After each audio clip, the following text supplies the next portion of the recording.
तो फिल्म की शुरुआत 1993 में एक हॉस्पिटल को दिखाने से होती है, जहाँ पर एक लेडी डॉक्टर अपने एक मरीज जिसका नाम गैब्रियल था उसके बारे में बताते हुए रिकॉर्डिंग कर रही थी। वो बताती है कि मेरा वो मरीज बहुत अजीब है, बहुत तेजी से वो बढ़ रहा है, साथ ही उसके अंदर बहुत सारी ताकतें भी है। रिकॉर्डिंग अभी चल ही रही थी कि तभी डॉक्टर का साथी घबराया हुआ आया। बताता है कि गैब्रियल फिर से भागने की कोशिश कर रहा है, वो दरवाजे को जोर जोर से पीट रहा है। ये सुनकर डॉक्टर जल्दी से उसके साथ कमरे की तरफ भागती है, जहाँ हम हॉस्पिटल का अजीब नजारा देखते हैं। हर तरफ अफरा तफरी मची हुई थी, जैसे लोग किसी चीज से डरकर भाग रहे हों। अब एक गार्ड के साथ कुछ डॉक्टर्स गैब्रियल के कमरे में गए। गार्ड के पास बेहोश करने वाली गेंद थी, जिससे वो गैब्रियल को बेहोश करना चाहती थी, पर गैब्रियल उसके साथ साथ बाकी डॉक्टर्स पर भी हमला कर देता है। वो गार्ड की बाजू को पकड़ के बुरी तरह तोड़ देता है, जिससे उसकी हड्डी बाहर आ जाती है। फिर वो अपनी खतरनाक ताकतों से हॉस्पिटल की सारी लाइट्स को फोड़ देता है। इस बीच मौका पाकर डॉक्टर वो गन उठाती है और गैब्रियल को शूट कर देती है, जिससे वो बेहोश हो गया और ये लोग जल्दी से उसे ले जाकर कुर्सी से बांध देते हैं। फिर जैसे गैब्रियल को होश आई, वो डॉक्टर और उसके साथी को सामने खड़ा हुआ पाता है। उसे इन्होंने काफी दूर रखा हुआ था, क्योंकि वो खतरनाक होने के साथ साथ बदसूरत भी था। यहाँ डॉक्टर उसे ऐसी डांटने लगती है जैसे वो कोई बच्चा हो। कहती है तुम बहुत बुरे हो, और गैब्रियल भी बच्चों की तरह चिढ़ने लगता है। उसे गुस्सा आने लगा, जिसके साथ ही रेडियो में से डरावनी सी शैतानी आवाज आने लगी, जो और किसी की नहीं बल्कि गैब्रियल की थी। वो इनको धमकी दे रहा था, कहता है कि मैं किसी को भी नहीं छोड़ूंगा,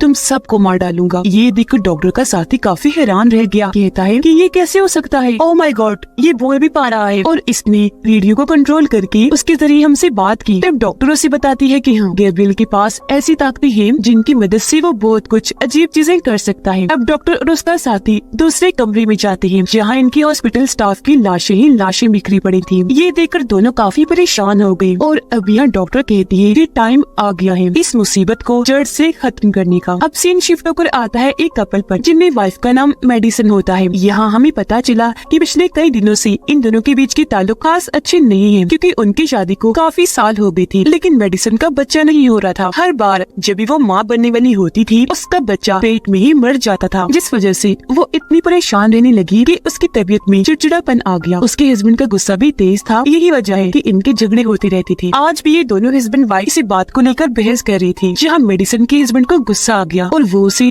जोर से धक्का मारता है, जिससे वो दीवार से जाकर टकरा गई और उसके सर पर चोट लगने से खून निकलना शुरू हो गया। ये देखकर उसका हस्बैंड घबरा गया और जल्दी से मेडिकल किट लेने के लिए कमरे से बाहर भाग जाता है, ताकि उसकी मरहम पट्टी कर सके। लेकिन मेडिसन ये देखकर जल्दी से कमरे का दरवाजा बंद कर देती है और खुद को अंदर ही लॉक कर लेती है। असल में मेडिसन अपने हस्बैंड से तंग भी आ गई थी, क्योंकि वो एक जालिम हस्बैंड था, अक्सर छोटी मोटी बातों पर उसे मारने लगता था। फिर वो दरवाजे पर आकर मेडिसन को दरवाजा खोलने का कहता है, पर वो काफी कहने के बाद भी दरवाजा नहीं खोलती, इसलिए उसके हस्बैंड को रात कमरे से बाहर ही गुजारनी पड़ती है। वो जब सोफे पर सो रहा था तो उसे ऐसा महसूस होता है जैसे किचन में कोई मौजूद है। वो जब चेक करने गया तो हैरत, वहाँ मिक्सर मशीन चली हुई थी, फ्रिज भी खुला हुआ था और टीवी भी ऑन था, लेकिन वहाँ कोई था नहीं। उसका हस्बैंड अभी ये सब देख ही रहा था कि तभी उसके पीछे से कोई काली रंग का साया आकर खड़ा हो जाता है और उस पर हमला कर देता है। उसे पकड़कर दीवार पर उसका सर देकर मारता है, जिसके साथ ही एकदम से मेडिसन की आंख खुल जाती है और यहाँ हम समझ पाए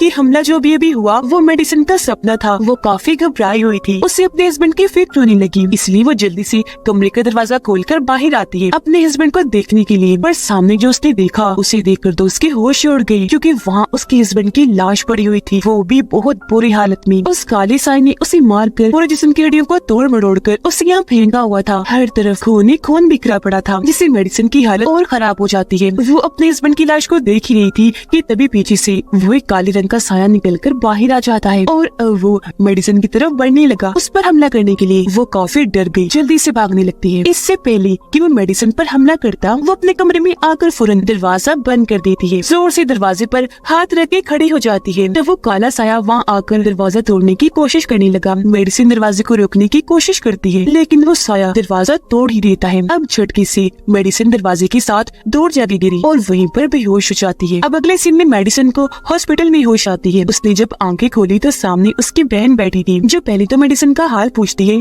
कि तुम ठीक हो, फिर उसे बताती है कि दो बुरी खबरें हैं। मुझे बड़े अफसोस के साथ कहना पड़ रहा है कि इस हादसे की वजह से तुम्हारे पेट में पल रहा बच्चा मारा गया, और दूसरी बुरी खबर कि तुम्हारा हस्बैंड भी बच नहीं पाया, उसकी भी बहुत दर्दनाक मौत हो गई है।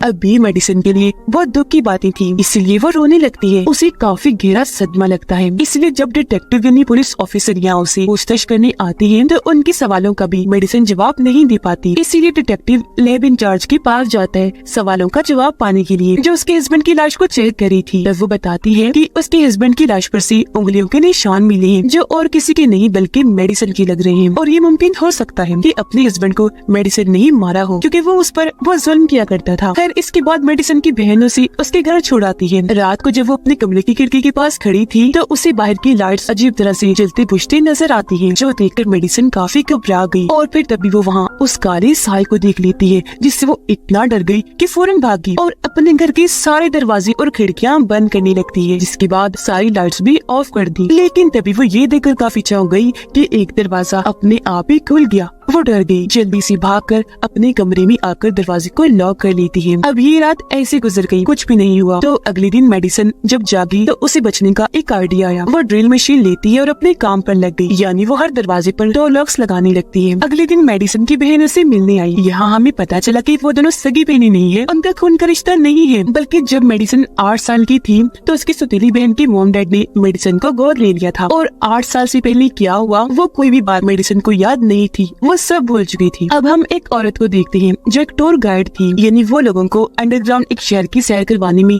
उनकी मदद करती थी और पूरे सफर में उनको गाइड करती थी। इस वक्त भी वो अपने कस्टमर्स को एक खौफनाक शहर के बारे में बता रही होती है, जिसके साथ ही टूर खत्म होने के बाद सब लोग उसे पैसे देकर वहाँ से जाने लगते हैं। अब एक जगह पर आकर जब वो अपना काम निपटा रही थी तो अचानक वहाँ की सारी लाइट्स जलने बुझने लगती है और देखते ही देखते लाइट्स ऑफ होने लगी। टूर गाइड को लगता है कि वहाँ कोई है, तो वो चेक करने उस तरफ जाने लगी। उसकी नजर जब छत पर गई तो वहाँ एक ड्रोनो से क्रिएचर बैठा था। इसे देखकर वो बहुत डर गई। इससे पहले कुछ समझ पाती वो छत से नीचे आया, एकदम से उस पर हमला कर देता है। अब जब टूर गाइड को होश आई तो वो खुद को अजीब सी जगह पर बंधा हुआ पाती है। उसके मुंह पर टेप लगाई हुई थी और दोनों बाजों को रस्सियों से बांधा हुआ था। यहाँ एक रेडियो भी रखा हुआ था, जो शुरुआत वाले रेडियो जैसा ही लग रहा था और उसमें वो शैतानी आवाज थी जो हमने शुरुआत में सुनी। और क्योंकि वो आवाज तो गैब्रियल की थी तो यहाँ हमें ये समझने में देर नहीं लगती कि ये क्रिएचर और कोई नहीं बल्कि गैब्रियल ही है। वो फिर टूर गाइड के पास आया और उसे कहने लगता है कि बहुत जल्द मैं तुम्हें भी मार दूंगा, लेकिन तुमसे पहले मुझे उस लेडी डॉक्टर से निपटना है। अब वो लेडी डॉक्टर जब अपने घर में थी तो उसे गैब्रियल की कॉल आती है, जो उसे याद करवाता है कि मैं वही मरीज हूँ जिसे तुमने कैद किया हुआ था, ताकतों वाला, तुम जिसे बच्चों की तरह डांट रही थी। वो अपने बारे में सब बता तो देता है, पर लेडी डॉक्टर समझ नहीं पाती क्योंकि वो पहचान ही नहीं पाती कि ये गैब्रियल ही है। फिर कॉल काटने के बाद वो अपने ऑफिस आकर एक फाइल ढूंढने लगी। उन्हें वो फाइल मिल भी गई, जिसे खोलने पर अंदर से एक छोटी बच्ची की तस्वीर निकलती है, जिसकी उम्र तकरीबन 8 साल थी। मेडिसिन अपने घर में थी कपड़े धोने के लिए। जब वो मशीन खोलती है तो वहाँ उसे लेडी डॉक्टर की परछाई दिखाई देती है, जिसे एकदम डरकर वो पीछे हट गई। जिसके साथ ही मेडिसिन का घर पूरा बदल कर लेडी डॉक्टर के घर में बदल जाता है, यानी वो डॉक्टर के घर पहुँच गई थी। यहाँ भी मेडिसिन उस काली साई को देखती है, जो और कोई नहीं बल्कि गैब्रियल था। वो लेडी डॉक्टर को बालों से पकड़कर जोर से जमीन पर पटक के मारता है, फिर दोबारा डॉक्टर को उठाकर पटक कर इधर उधर दे देकर मारता है। पर मौका पाकर डॉक्टर वहाँ से उठी और भागने लगी। गैब्रियल भी उसके पीछे गया, जिसने हाथ में ट्रॉफी पकड़ी हुई थी। वो डॉक्टर को पकड़कर ट्रॉफी की नोक से उस पर वार कर देता है। फिर कई बार उसने वार किया, सर कोहे को चल के रख देता है, जिससे डॉक्टर की बड़ी दर्दनाक मौत हो जाती है। ये देखकर मेडिसिन काफी डर गई, जोर से चिल्लाने लगती है, जिसके साथ ही उसका ख्याल खत्म हुआ और वापस अपने घर पहुँच जाती है। अब भी वो अपने घर के फ्लोर पर ही खुद को बैठा हुआ पाती है। यहाँ उसे अपने सर पर अजीब सा महसूस हुआ। उसने जैसे हाथ लगाकर चेक किया, उसके सर से खून निकल रहा था। उधर डिटेक्टिव और लैब इंचार्ज लेडी डॉक्टर के घर जाती है, क्योंकि उन्हें डॉक्टर की मौत की खबर मिली थी। लाश को जब ये चेक करने आई तो उसकी मौत बिल्कुल वैसी हुई थी जैसे मेडिसिन ने ख्याल में देखी थी, जिसे गैब्रियल ने डॉक्टर को मारा था। उसका सर कुचला हुआ था। यहाँ उन्हें वो फाइल भी मिल जाती है जो डॉक्टर ने गैब्रियल की कॉल बंद होने के बाद देखी थी, जिसमें 8 साल की बच्ची की तस्वीर थी। वो तस्वीर भी डिटेक्टिव के हाथ लग जाती है, जिसे वो एक आर्टिस्ट को देता है, ये कहते हुए कि इस बच्ची की तस्वीर को 30 साल आगे के टाइम में ले जाओ और फिर उसका प्रिंट हमें निकाल कर दिखाओ कि 30 साल के बाद इसकी शक्ल कैसी दिखती है। यहाँ लैब इंचार्ज डिटेक्टिव को बताती है कि वो लेडी डॉक्टर बच्चों की डॉक्टर थी और बच्चों की सर्जरीज ऑपरेशन करने में काफी माहिर थी, जिस वजह से वो बहुत मशहूर भी थी। अब गैब्रियल वापस अपने ठिकाने पर आ जाता है, जहाँ वो डॉक्टर के घर से अपनी 60 ट्रॉफी का वो नोकदार तेज हिस्सा भी लाया था, जिससे उसने डॉक्टर को मारा था। उसकी मदद से वो अपना हथियार बना रहा होता है। फिर हथियार के तैयार होने पर वो उसे टूर गाइड पर टेस्ट करता है अपना निशाना और अच्छा करने के लिए। अब मेडिसिन को जब लेडी डॉक्टर की मौत का पता चला तो हैरान होने के साथ साथ वो काफी दुखी भी हो गई और क्योंकि काफी थक गई थी तो अपने बिस्तर पर जाकर लेट जाती है, जहाँ उसे फिर से एक ख्याल आने लगता है। इस ख्याल में वो लेडी डॉक्टर की साथी को देखती है जो अपने बिस्तर पर लेटा आराम कर रहा था, जहाँ तभी उनके पास आता है गैब्रियल, जिसने हाथ में वही तेजधार ट्रॉफी वाला हथियार पकड़ा हुआ था। वो डॉक्टर के बहुत करीब आकर बैठ जाता है। डॉक्टर ने जैसे उसे देखा वो चीख मार देता है। तब गैब्रियल वो तेजधार हथियार पहले उसके चेहरे में घुसाता है, फिर बार बार वार करने के बाद सीने में भी घुसा देता है और ऐसी डॉक्टर की मौत हो जाती है। ये ख्याल देखते ही मेडिसिन काफी डर गई, उसकी आँख खुल गई, जहाँ वो जोर जोर से चिल्ला रही होती है। यहाँ वो पहली बार गैब्रियल का चेहरा देख पाती है जो बहुत ही डरावना बदसूरत था, जो देखकर तो उसकी हालत इतनी खराब हो गई कि वो फौरन उठकर चीखने लगती है। वो खुद को अपने कमरे में पाती है, जहाँ ख्याल से बाहर आने के बाद उसकी तकिए पर खून पड़ा हुआ था। अब उसके चिल्लाने की आवाज सुनकर उसकी बहन फौरन यहाँ आई। तब मेडिसिन उसे बता देती है कि मुझे काफी अरसे से बहुत डरावने से ख्याल आ रही है और जो कुछ भी मैं ख्यालों में देखती हूँ वो हमेशा सच हो जाता है। जिसके बाद ये दोनों बहनें पुलिस स्टेशन गयी। यहाँ इनकी मुलाकात डिटेक्टिव और लैब इंचार्ज से हुई। यह मेडिसिन उन्हें भी बताती है कि मेरे डरावने ख्याल सच हो जाती है। मैंने लेडी डॉक्टर की साथी की मौत का भी कुछ दिन पहले ही ख्याल देखा, जो हॉस्पिटल के सामने वाली बिल्डिंग में हुआ, जहाँ वो रहा करती थी। अब ये सुनकर ये लोग जल्दी से उनके घर जाते हैं, जहाँ सच में डॉक्टर साथी की लाश मिल जाती है। वो भी बिल्कुल वैसी जैसे उसने ख्याल में देखी थी, जैसे गैब्रियल ने उनके चेहरे पर वार किया था। उनके चेहरे की बुरी हालत थी और पूरा बिस्तर खून से तर था। ये देखकर डिटेक्टिव और लैब इंचार्ज काफी दंग रह गए, जिसके बाद वापस पुलिस स्टेशन आ जाती है। मेडिसिन और उसकी बहन को कहते हैं कि आप कुछ देर यहाँ पुलिस स्टेशन में ही रुक जाइए, कुछ पूछताछ करनी है। अब जब मेडिसिन वॉशरूम में जाती है तो एक अनजान नंबर से उसके पास कॉल आती है, जो गैब्रियल की थी, जिसमें वो कहता है कि तुम्हारा नाम मैं अपनी मर्जी से रखूंगा क्योंकि तुम मेरी बहन हो, मैं तुम्हारा भाई हूँ और अब मैं इतने सालों के बाद वापस लौट आया हूँ तुम्हारा और अपना बदला लेने के लिए, जिसमें मैं मासूम और गुनाहगार लोगों सबको मारूंगा। ये सुनकर मेडिसिन काफी घबरा गई। वो अपनी बहन के पास आई और ये दोनों फौरन पुलिस स्टेशन से चली जाती है। उनके जाने के बाद डिटेक्टिव आर्टिस्ट की भेजी हुई फाइल देखने लगता है, जिसमें उसने बच्चे की तस्वीर को बदल दिया था। यहाँ हम ये देखकर काफी दंग रह जाते हैं कि 30 साल आगे के टाइम में उस बच्चे की तस्वीर को बदलकर मेडिसिन का चेहरा सामने आता है। अब वो दोबारा से इस फाइल को पढ़ता है, जहाँ उसे पता चला कि मेडिसिन की सौतेली मोम ने उसका इलाज करवाने के लिए उसे लेडी डॉक्टर की हॉस्पिटल में दाखिल करवाया था। इस लेडी डॉक्टर की अब मौत हो गई है, जहाँ मेडिसिन का इलाज उस लेडी डॉक्टर के साथ साथ उसके 2 साथियों ने किया था। पर अब क्योंकि लेडी डॉक्टर और उनकी एक साथी की तो मौत हो गई है, तो जो तीसरी डॉक्टर थी जो अभी जिंदा थी, वह डिटेक्टिव को सारी सच्चाई बता सकती थी। इसी सोच के साथ डिटेक्टिव उस डॉक्टर से मिलने उनके घर के लिए निकल जाता है। मेडिसिन और उसकी बहन अपने मोम के पास पहुंची, जहाँ उनकी मोम बताती है कि जब मेडिसिन छोटी थी तो इसका एक ख्याली दोस्त था जो सिर्फ इसी नजर आता था, जिसका नाम गैब्रियल था। उनका ये बताना ही था कि फिर से मेडिसिन को ख्याल नजर आता है, जिसमें वो तीसरी डॉक्टर के पास गैब्रियल को देखती है, जो डॉक्टर को मारने आया था जब वो बाथ टब में लेटे नहा रही थी। इतनी ही देर में यह डिटेक्टिव भी आ गया, जो गन को सामने करते हुए डॉक्टर की तरफ बढ़ रहा था, लेकिन तभी ऊपर से गैब्रियल आकर उस पर हमला कर देता है और उसे नीचे लिटा लेता है। यह डिटेक्टिव भी उसका इतना भयानक चेहरा देखकर डर गया, जिससे वो बेकाबू हो गया। इस चीज का फायदा उठाकर गैब्रियल उस पर बार बार वार करने की कोशिश करता है, लेकिन हर बार वो बचता रहता है। फिर डिटेक्टिव उस पर वार करके दूर फेंक के मारता है और अंधाधुंध गोलियां उस पर चलाने लगता है, लेकिन गैब्रियल किसी तरह यहाँ से भाग जाता है। हालांकि डिटेक्टिव उसके पीछे गया, लेकिन वो फिर भी उसके हाथ नहीं लग पाया। अब डॉक्टर की जान तो बच गई, लेकिन इसी के साथ मेडिसिन अपने ख्याल से बाहर आ जाती है। अगले दिन डिटेक्टिव और लैब इंचार्ज अपने साथ एक दिमाग के डॉक्टर को लाते हैं, ताकि वो थेरेपी करके मेडिसिन की पुरानी यादों को खोज सके, जो सारी चीजें वो भूल चुकी है। थेरेपी के दौरान मेडिसिन बताती है कि जब मैं छोटी थी तो गैब्रियल की हरकतों की वजह से मुझे डांट पड़ती थी। वो मुझसे उल्टे सीधे काम करवाया करता था। जिसके साथ ही मेडिसिन यहाँ अपने बचपन की एक कहानी सुनाती है कि एक दिन मेरे पास गैब्रियल की कॉल आई, जिसने मुझे कहा कि अपनी आंखें बंद करो, तुम्हारे सामने एक केक रखा है मेडिसिन जिसे तुम बड़े से चाकू से काट कर अपने मोम को दो। पर जब मैंने आंखें खोली तो मेरे सामने कोई केक वेक नहीं था, बल्कि मेरे सामने मेरी मोम का पेट था और गैब्रियल मुझे कह रहा था कि तुम अपनी मोम का पेट काट दो ताकि तुम्हारी मोम के पेट में जो बच्चा है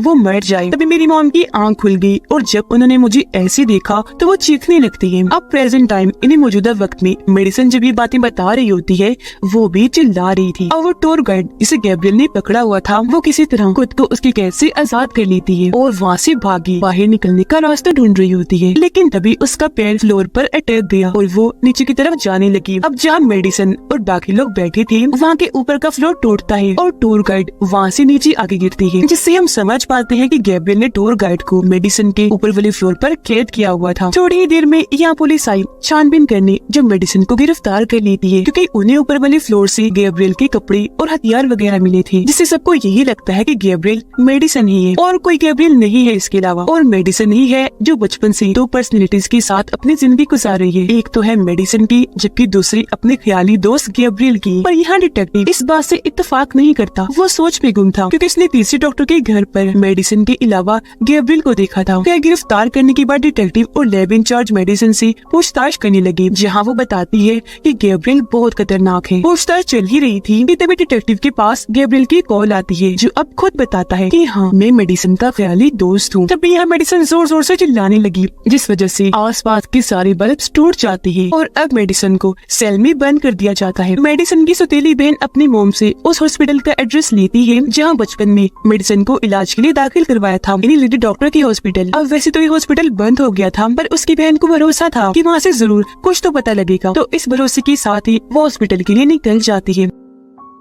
हॉस्पिटल आने पर वो वहाँ चेक करने लगी, जहाँ उसे मेडिसिन से जुड़ी कुछ रिकॉर्डिंग्स मिलती हैं, जिन्हें वो अपने साथ घर ले आती है। उन रिकॉर्डिंग्स को चेक करने पर उसकी बहन को पता चला कि मेडिसिन की असली मोम और कोई नहीं बल्कि टूर गाइड है। जी हाँ, जो फ्लोर पर से गिरने की वजह से जख्मी थी और अब उन्हें हॉस्पिटल में दाखिल किया हुआ था। आगे रिकॉर्डिंग चेक करने पर वो देखती है कि मेडिसिन की पिछली साइड से एक अजीब सा क्रिएचर जुड़ा हुआ था। तब यहाँ रिकॉर्डिंग में लेडी डॉक्टर बताती है कि मेडिसिन जो अपने मोम के पेट में थी तो हमने देख लिया था कि उसका जुड़वा भाई भी है, लेकिन यहाँ एक मुसीबत थी कि वो मेडिसिन के साथ जुड़ा हुआ था। अब उसका जुड़वा भाई और कोई नहीं बल्कि गैब्रियल ही था। वो बताती है कि जब मेडिसिन पैदा हुई थी तो हमने उन दोनों को ऑपरेशन करके अलग अलग करना चाहा, जिससे मेडिसिन तो आराम से अलग हो गई, नॉर्मल थी, लेकिन उसका भाई नहीं हुआ। वो ऐसे क्रिएचर की तरह अजीब सा पैदा हुआ और उसके साथ ही आधा जुड़ा रहा। और क्योंकि दोनों का दिमाग और रीढ़ की हड्डी एक ही थी, इसलिए हमने गैब्रियल को मेडिसिन के अंदर से सारा नहीं निकाला, बल्कि जितना निकाल सकते थे बस उतना ही निकाला, बाकी अंदर रहने दिया, क्योंकि ऐसी मेडिसिन की जान को खतरा हो सकता था, और उसके दिमाग का ऑपरेशन करके बंद कर दिया, जिससे गैब्रियल आधा उसके अंदर ही रह गया। यहाँ डॉक्टर ये भी बताती है कि गैब्रियल खास किस्म का बच्चा था, उसके पास अनोखी ताकतें थीं। वो आसपास के सिग्नल्स और वेव्स लहरों को कंट्रोल कर सकता था। तभी उसने रेडियो के सिग्नल्स को कंट्रोल करके शुरुआत में कहा था कि मैं तुम सबको मार दूंगा। फिर एक दिन गैब्रियल ने मेडिसिन को कंट्रोल करके हॉस्पिटल में तबाही मचा दी। इन्हीं शुरुआत में और डॉक्टर जिस मुसीबत को जड़ से खत्म करने की बात कर रही थी वो और कोई नहीं बल्कि गैब्रियल था। इससे वो आधा तो निकाल पाई, लेकिन दिमाग को अलग करने में नाकाम रही। अब गैब्रियल हमेशा से ही मेडिसिन के दिमाग में रहा, और जब जब मेडिसिन ख्यालों में गैब्रियल को देखती है वो सब कुछ असल में गैब्रियल का ही दिमाग कर रहा होता है, क्योंकि दोनों का दिमाग एक जो था, बस जिस मेडिसिन का होता है। और उस दिन जब उसके हस्बैंड ने उसे दीवार से देकर मारा, जब सर से उसका खून निकलने लगा, उस दिन से ही गैब्रियल दोबारा जाग गया। ये सारी रिकॉर्डिंग्स देखने के बाद उसकी बहन डिटेक्टिव से मिलने के लिए निकल जाती है ताकि उसे सारी सच्चाई बता सके। उधर मेडिसिन जो अपने सेल में बंद थी तो सेल की बाकी लड़कियां उसे परेशान करने लगी, जिसके बाद वो उसे मारने लगती है। ऐसा होने से मेडिसिन की तबीयत खराब होने लगी, उसके मुंह और सर से खून बहने लगता है, आसपास की लाइट्स भी खराब होने लगती है। यहाँ हम पहली बार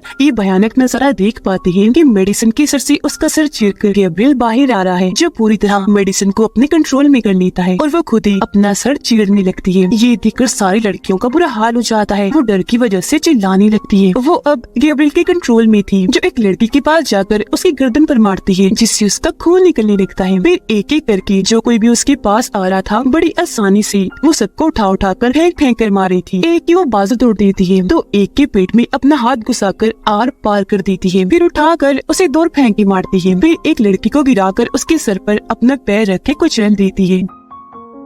घूमकर एक के पास आई और उसे नीचे गिराकर उसकी गर्दन मरोड़कर मार देती है और ऐसे उसने सबको एक एक करके बुरी तरह मौत के घाट उतार दिया। जिसके बाद मेडिसन यानी गैब्रियल वहाँ से बाहर निकलकर यानी खुद को आजाद करके अपने कपड़े और हथियार लेकर यहाँ से निकल जाता है। मेडिसन की बहन डिटेक्टिव को कॉल करके सब कुछ बता देती है, लेकिन डिटेक्टिव को कुछ भी समझ नहीं आता कि आखिर वो क्या कहना चाह रही है। अब डिटेक्टिव और लैब इंचार्ज फौरन सेल में गई, जहाँ उनका भी सामना गैब्रियल से हो जाता है, जो उन दोनों पर भी हमला कर देता है। वो दूर ही थी, घुमाकर उन पर वो कुर्सी फेंक के मारता है, जिससे वो दोनों काफी जख्मी हो गई और गैब्रियल यहाँ से भाग निकलता है। इतने ही देर में यह मेडिसन की बहन भी आ गई। तब लैब इंचार्ज उन्हें फौरन उस हॉस्पिटल में जाने के लिए कहती है जहाँ टूर गाइड यानी मेडिसन की मॉम दाखिल थी, क्योंकि गैब्रियल का अगला टारगेट वही थी। वो जब हॉस्पिटल पहुंची तो वहाँ गैब्रियल उसकी बहन को भी जख्मी कर देता है, साथ ही एक गार्ड के सीने पर वार करके उसे भी मार देता है और अब वो मेडिसन की मॉम के कमरे में चला जाता है। यहाँ मेडिसन की मॉम उसे माफी मांगती है कि प्लीज मुझे माफ कर दो, मैं अपनी गलती मानती हूँ। हाँ, मुझे तुम्हें अलग करना नहीं चाहिए था, क्योंकि तुम भी मेरे बेटे ही थे, मुझे तुमसे भी प्यार करना चाहिए था, लेकिन अब प्लीज मेरी गलती को माफ कर दो। वो अपनी मॉम की बातें गौर से सुन रहा था और उनकी बात मानकर